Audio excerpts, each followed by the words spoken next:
اعوذ باللہ من الشیطان الرجیم بسم اللہ الرحمن الرحیم ربی یسر ولا تعسر وتمم بالخیر۔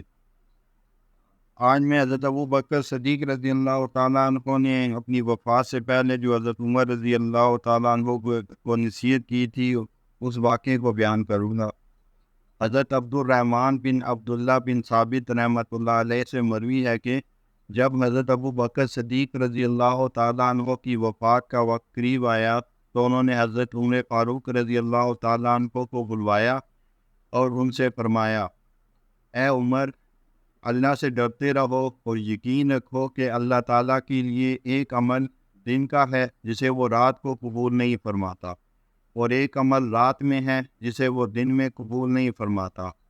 اور یہ کہ اللہ تعالیٰ نوافل کو قبول نہیں فرماتا جب تک کہ تو فرض ادا نہ کر لے، اور اسی کے اعمال باری ہیں جس کے اعمال قیامت کے دن دنیا میں اتباع حق کی وجہ سے باری رہے، اور وہ اس کو لوگوں پر باری کر دیں گے،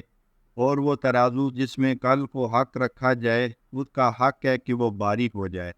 اور اسی کے اعمال ہلکے ہیں جس کے اعمال دنیا میں باطل کا اتباع کرنے کی وجہ سے قیامت کے دن ہلکے ہو جائیں گے، اور وہ اعمال اس کی دوسروں پر ہلکا کر دیں گے، اور جس ترازو میں کل کو باطل رکھا جائے اس کا حق ہے کہ وہ ہلکا رہ جائے۔ اللہ تعالیٰ نے جنت والوں کا تذکرہ ان کے اچھے اعمال کے ساتھ اور ان کی کوتاہیوں سے درگزر کے ساتھ کیا ہے۔ بس جب میں انہیں یاد کرتا ہوں تو میں ڈرتا ہوں کہ ہو سکتا ہے کہ میں ان کے ساتھ نہ مل سکوں، اور اللہ تعالیٰ نے جہنم والوں کا تذکرہ ان کے برے اعمالوں کے ساتھ اور اچھے اعمال کو ان پر لوٹا دینے کے ساتھ کیا ہے۔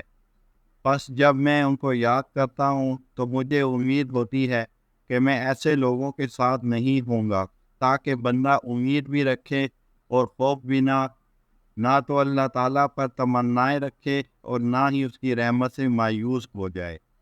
بس اگر آپ نے یہ یاد رکھا تو آپ کے لیے موت سے زیادہ محبوب کوئی نہ ہوگا،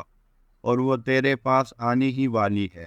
اور اگر آپ نے میری وصیت کو ضائع کر دیا تو آپ کے نزدیک کوئی پوشیدہ چیز موت سے زیادہ ناپسندیدہ نہیں ہوگی، اور آپ اس سے عاجز نہیں ہیں۔